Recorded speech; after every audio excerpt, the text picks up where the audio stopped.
¿Cómo están, amigos de Videos Mundo? Como siempre, acá trayéndoles el mejor compilado de las últimas noticias de Estados Unidos y del acontecer mundial. Las noticias de esta jornada se refiere a que Barack Obama ha hecho efectiva la expulsión de 96 rusos de suelo norteamericano. Precisamente ahí ven ustedes el avión ruso que ha partido desde suelo estadounidense hacia Moscú, llevándose a 96 rusos, entre diplomáticos, sus hijos y familiares, parte de las sanciones que ha establecido el presidente saliente Barack Obama por supuestos ciberataques en las pasadas elecciones presidenciales de Estados Unidos. Amigos, también he incorporado en este compilado de noticias un interesante análisis de lo que serán los retos de Donald Trump una vez que asuma la presidencia de los Estados Unidos este próximo 20 de enero oficialmente. ¿Cuál será su política, no solamente con referencia a Estados Unidos, sino que también qué actitud tomará frente a los problemas globales que hoy enfrenta el mundo entero? Te pido por favor que veas el presente material compilado que lo he subido al canal y al final, como siempre, te pido también que me dejes tu opinión, tus conclusiones en la caja de comentarios para leerlos detenidamente. Las noticias a continuación. Un avión ruso despegó la mañana de este domingo de este aeropuerto de Washington con las familias de 35 diplomáticos rusos que fueron expulsados de Estados Unidos en compañía de sus familiares. El presidente Obama ordenó el jueves la expulsión como parte de una serie de represalias contra Rusia por ataques cibernéticos lanzados contra Estados Unidos que, según el presidente, tenían el fin de influenciar la elección presidencial. El presidente también impuso sanciones contra 5 entidades y 4 individuos rusos. Además, ordenó que 2 instalaciones rusas en Maryland y Nueva York sean clausuradas. Información, ahora nos vamos hacia Rusia, hacia Estados Unidos. Un total de 96 ciudadanos rusos fueron expulsados de Estados Unidos, precisamente entre diplomáticos y sus familiares. Así lo explicó la portavoz del Ministerio de Asuntos Exteriores de Rusia, María Zaharova. El 29 de diciembre, el gobierno de Estados Unidos anunció la decisión de que más de 30 diplomáticos rusos debían salir de los Estados Unidos. Estamos hablando no solo de los diplomáticos, sino también de sus familias, lo que incluye a 96 personas en total, incluidos a niños en edad escolar y preescolar. Los ciudadanos que trabajaron en los Estados Unidos para diferentes periodos de tiempo, algunos de ellos trabajaron durante algunos años, pero otros solo algunos meses. Asimismo, María Zaharova rechazó los ataques de Washington contra los diplomáticos rusos acusados de ataques cibernéticos durante el 2015 y durante este año. En este sentido, Zaharova aseguró que los funcionarios de Moscú apenas tenían algunos meses en Estados Unidos. De acuerdo con la información que sirvió de base para una decisión de este tipo, los datos de los servicios de seguridad diplomáticos rusos, según los informes, participó en algunos trabajos para interrumpir las elecciones presidenciales de los Estados Unidos. Las fechas que se especifican son 2015 y la primavera de 2016. Me gustaría señalar que en la lista de diplomáticos y miembros de las misiones diplomáticas de la Federación Rusa sobre el territorio de los Estados Unidos hay personas que literalmente han estado trabajando en los Estados Unidos durante 2 meses. No entiendo cómo podrían ser técnicamente involucrados en el debilitamiento de las elecciones de los Estados Unidos, ya que los servicios especiales especifican la primavera de 2016. Y empezamos con una de las noticias más fuertes del 2016. Donald Trump, presidente electo de Estados Unidos, tomará posesión de su cargo el próximo 20 de enero. ¿Qué retos tendrá que afrontar el mandatario de una de las naciones más poderosas del planeta? En materia de seguridad, tendrá que continuar la estrategia para derrotar a agrupaciones terroristas como el autodenominado Estado Islámico y Al Qaeda, que se constituyen una amenaza latente para la Unión Americana. La Casa Blanca el 9 de noviembre encuentra un mundo complejo, con poca estabilidad y con al menos 4 tareas tremendas. La primera obviamente es el seguir con la lucha contra el Estado Islámico, pero tal vez más importante todavía, crear una situación en que podemos ver más estabilidad en Siria, crear un contrapeso político en Europa en contra de la agresión rusa y sobre todo crear instituciones y un contexto político en que manejamos bien el crecimiento de China en el ámbito pacífico. Pero en el panorama global aparecen otras naciones que son protagonistas en aspectos políticos, militares y económicos y que constantemente están reclamando su liderazgo en el planeta. La reinsurgencia de Rusia, que está buscando reclamar su lugar en el mundo, China, que quiere ser tratada como un gran poder, Corea del Norte, que es muy inestable y no sabemos qué van a hacer después, y parece que se están acercando a un arma nuclear, y en el Medio Oriente el problema entre Irán y Arabia Saudita está intentando dominar la región. La relación con su vecino del sur, México, también es pieza fundamental para el engranaje social, económico y cultural del nuevo mandatario estadounidense. México ya está jugando un papel bastante importante en el ámbito global con su liderazgo con respecto a cambio climático y también con la decisión de involucrarse más en misiones internacionales de las Naciones Unidas. Incluso el tema de Cuba, cuyas relaciones diplomáticas fueron restablecidas luego de 50 años, aparecen en las asignaciones más sensibles de la agenda. Yo creo que los avances con respecto a Cuba son irreversibles, son un logro grande y tremendo de la administración de Barack Obama. Yo creo que será muy difícil de hacer una revisión de esa política. A estas temáticas se suman otras como la recuperación económica de Europa, las consecuencias del Brexit, el conflicto en Ucrania, la crisis de refugiados, el futuro de la prisión de Guantánamo, e incluso mirando hacia América Latina, deberá fijar una posición frente a la crisis venezolana y las constantes reclamaciones contra la administración de Nicolás Maduro. Vamos a hablar con Robert Valencia, analista político, quien nos acompaña desde Nueva York. Bienvenido, un feliz año nuevo para usted. Gracias por estar con nosotros. Bueno, lo mismo para ustedes, un feliz año y nuevamente muchas gracias por la invitación y un saludo muy cordial y un feliz año también a toda la teleaudiencia de Estados Unidos, Latinoamérica y el Caribe. Robert, quiero comenzar preguntándole cuál es el Estados Unidos que va a recibir Donald Trump. Precisamente haciendo alusión a el nombramiento que le hizo la revista Time a Donald Trump como el hombre del año, el título que lleva la carátula de esa revista dice presidente de los Estados Divididos de América. Creo que ese título encapsula todo lo que está ocurriendo aquí en Estados Unidos. Obviamente la elección de Donald Trump no ha sido motivo de celebración para muchas personas. Y un ejemplo clarísimo es lo que vamos a ver en los próximos días cuando el presidente electo tome posesión el 20 de enero. Se calcula que van a haber protestas alrededor del lugar en donde se va a llevar el juramento. Estamos hablando de que conocemos como National Mall en Washington, D.C., que es el área, la zona verde que se extiende desde el Capitolio hasta el memorial de Abraham Lincoln. Aunque se está tratando de evitar cualquier protesta alrededor de esa área, pues obviamente, dado lo amargo que ha sido el proceso electoral el año pasado, pues obviamente que esto ha hecho que muchas personas salgan a la calle a protestar. Lo contrario, lo que no vimos hace 4 años, cuando el presidente Barack Obama tomaba posesión, que era un ambiente de fiesta prácticamente, más de 1 millón de personas visitando el área para ver el primer presidente afroamericano tomando posesión como presidente. Ese tipo de ambiente fiestero, pues obviamente no lo vamos a ver muy reflejado en esos momentos.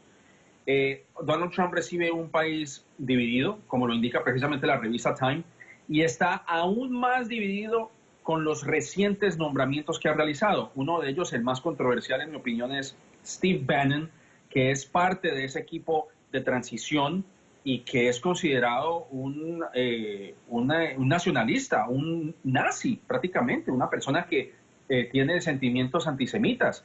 Así que lo que vamos a ver en esos próximos años va a ser una profunda división y vamos a ver cómo se desenvuelve Donald Trump en un rol totalmente diferente, porque aunque él en su cabeza cree que manejar un país es como manejar su empresa, pues él se va a encontrar con esa dura realidad de que así no va a ser, de que van a existir personas que le van a hacer plante y que no todas las órdenes que él tome se van a llevar a cabo. Precisamente esa percepción que deja hasta el momento la elección del equipo de Trump es que vamos a ver un gobierno conservador en todos los frentes, pero además de gente muy preparada y con la experiencia política que le falta al presidente electo. ¿Cómo va a impactar esto al ciudadano promedio en los Estados Unidos? Eso que usted acaba de mencionar es muy interesante porque hay una diferencia entre lo que es experiencia y cómo ese trabajo que han hecho se ha implementado en beneficio de la población. Obviamente existen personas que tienen mucha más experiencia que Donald Trump en el campo político o en ciertos campos de la política, como por ejemplo Jeff Sessions, que es senador del estado de Alabama por el Partido Republicano. Es una persona que tiene mucha experiencia.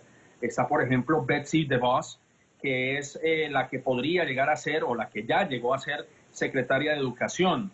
Vemos el caso de Ben Carson, que no tiene experiencia tampoco como político, pero voy a citar los dos casos principales, que son Betsy DeVos y Jeff Sessions, que son personas que han estado de cierta forma involucrados con temas políticos, pero realmente las propuestas que ellos han hecho no han beneficiado al gran grosso de la población. Veamos el caso de Sessions, que es una persona que ahora va a ser el fiscal general en Estados Unidos y que es uno de los críticos más acérrimos de la guerra, o por lo menos no la guerra contra las drogas, más bien la política sobre las drogas. Y obviamente lo que vimos, por ejemplo, el 8 de noviembre fue que el movimiento pro marihuana tuvo una victoria avasalladora. 8 de 9 estados que votaron a favor del uso de la marihuana, bien sea con fines recreacionales o con fines médicos, pues ahora algunos de esos estados están pavorosos de que Jeff Sessions puede llegar a cometer algún tipo de influencia para que se pueda reversar esa tendencia.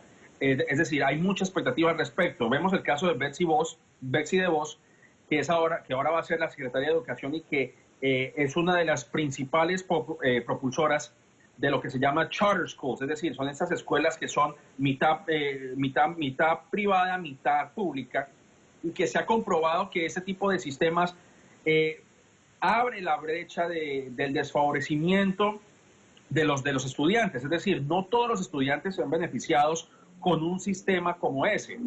Y muchas de esas personas pues son muy críticas de los sindicatos que han logrado mantener muchos de los puestos en distintos sectores de la población. Y bueno, no hay mucha esperanza, sí, como usted lo acaba de mencionar, es un gobierno que va a ser supremamente conservador. Muchas de las personas que están con Trump creen, por ejemplo, en lo que se llama provida, ¿no? Es decir, mujeres que deben ser penalizadas o castigadas para que no practiquen el aborto. Es decir, muchos de ellos no creen tampoco en el matrimonio entre personas del mismo sexo. Así que Donald Trump está a punto de convertirse en uno de los presidentes donde puede fortalecer mucho más ese sentimiento conservador.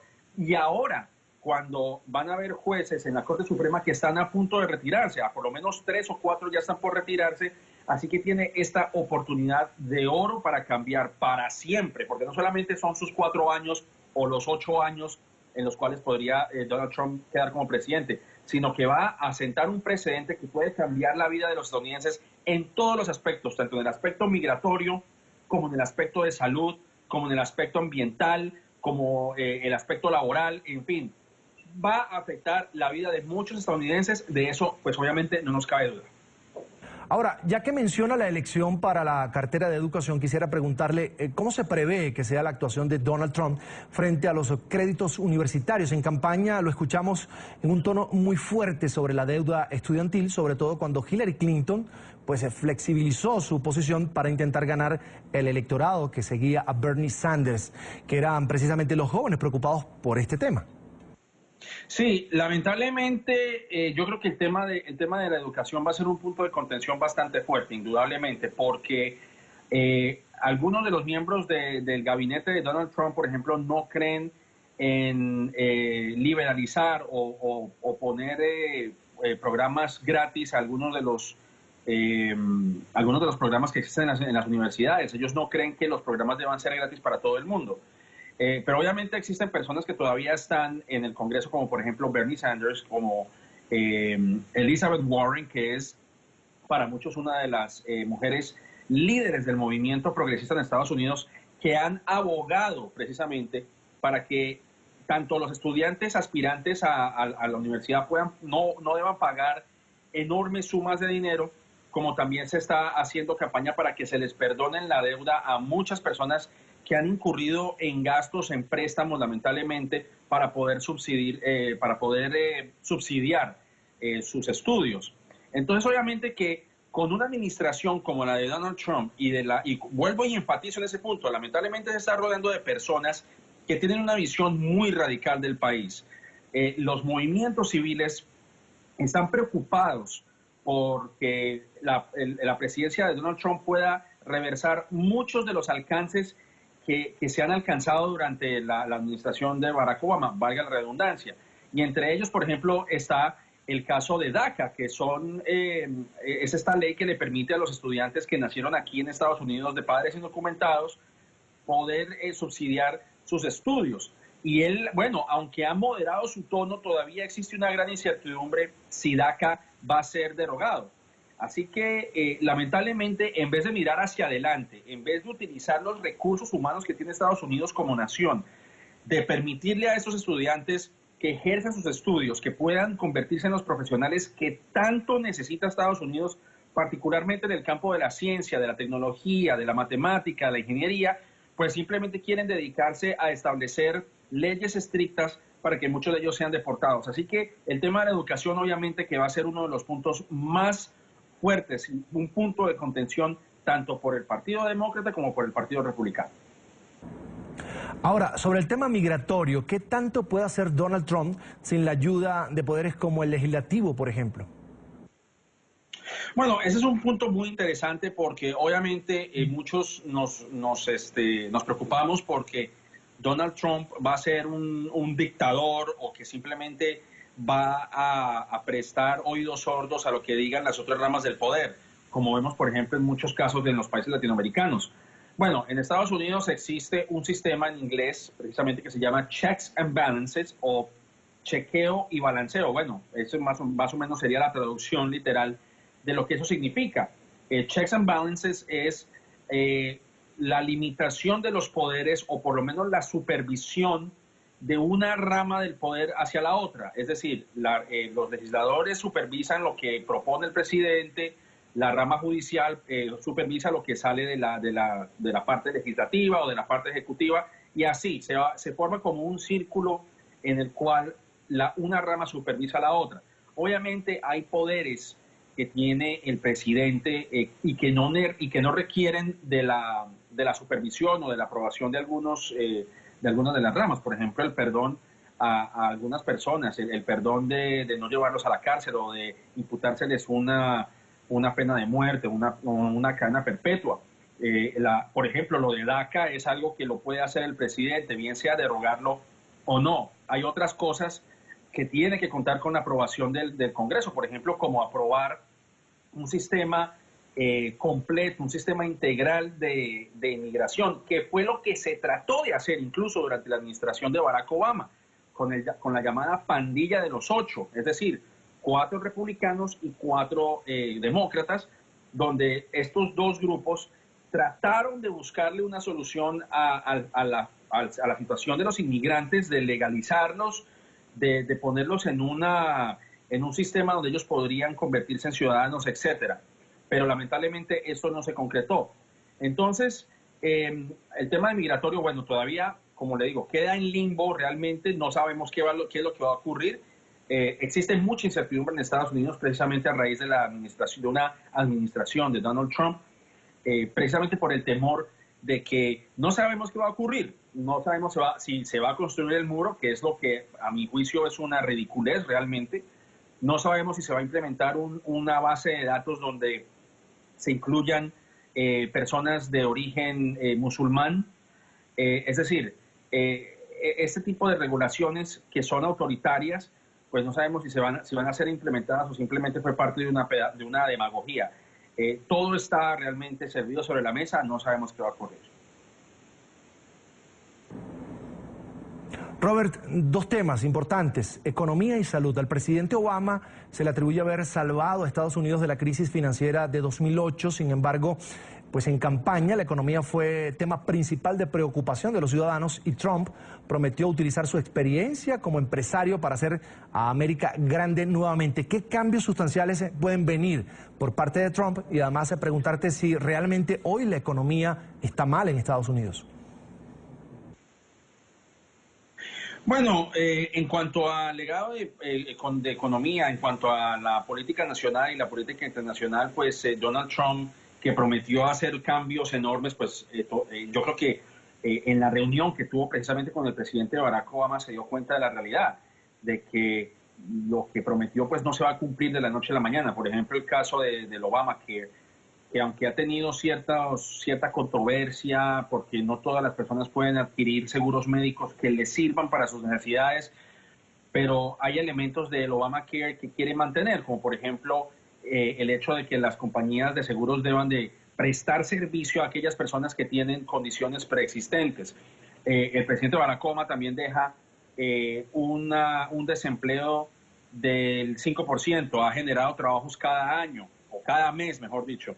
El déficit se ha reducido.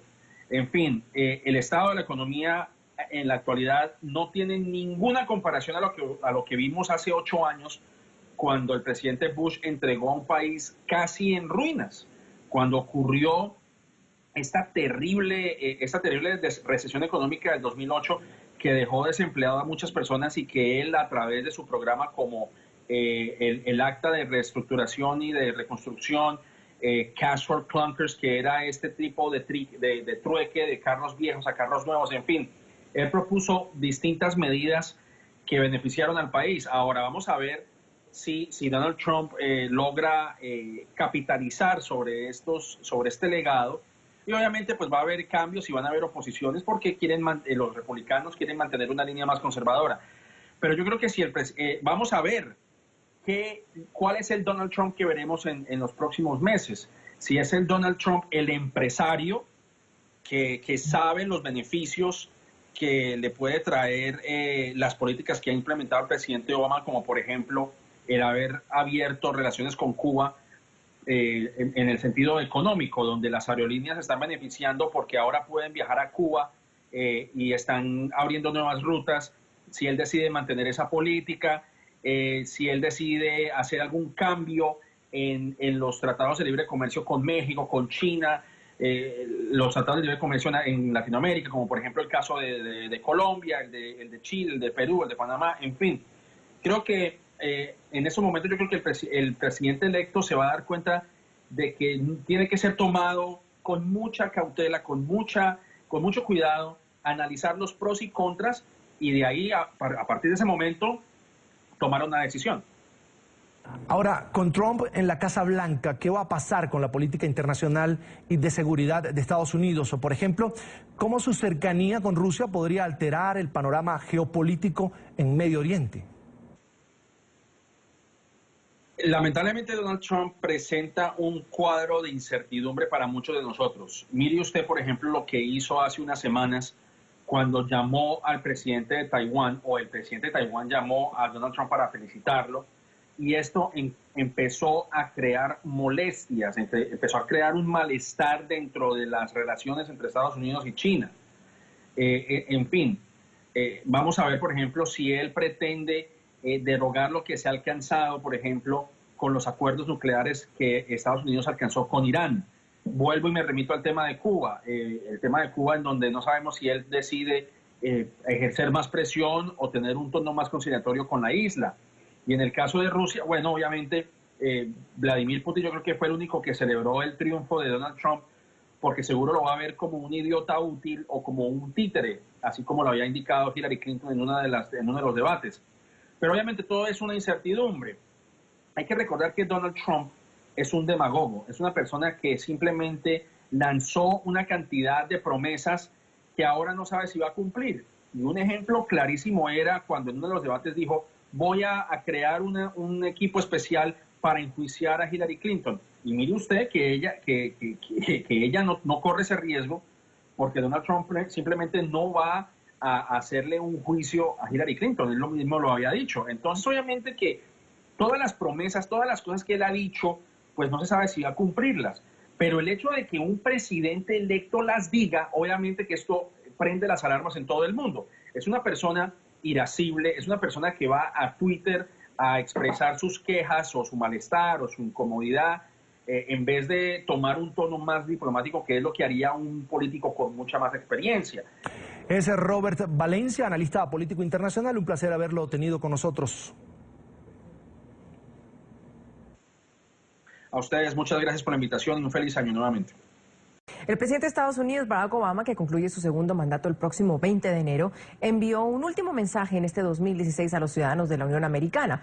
El mandatario reflejó sobre el progreso logrado desde que llegó a la oficina Oval en el año 2009.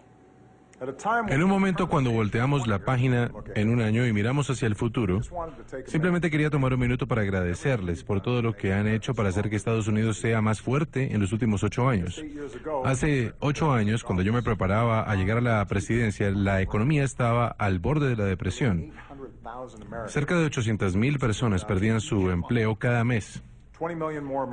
Ahora, 20 millones de personas ya tienen seguro de salud. Nuestro índice de graduación de las secundarias está en su punto más alto. Hemos traído a 165,000 tropas de Irak y Afganistán y acabamos con Osama Bin Laden. A través de la diplomacia cerramos el programa nuclear de Irán. Abrimos un nuevo capítulo con la gente de Cuba y unimos a cerca de 200 naciones alrededor de un acuerdo climático que podría salvar este planeta para nuestros chicos. Prácticamente cada país del mundo ve a los Estados Unidos como un país más fuerte y respetado ahora que hace 8 años. Ha sido el privilegio de mi vida servir como su presidente. Y mientras me preparo para tomar el rol aún más importante de ciudadano, sepan que estaré ahí con ustedes en cada paso del camino para asegurar que este país siempre cumpla con su promesa fundadora, que todos somos creados iguales y que todos merecemos la oportunidad de vivir nuestros sueños. De la familia Obama a la suya, tengan un bendecido y feliz 2017.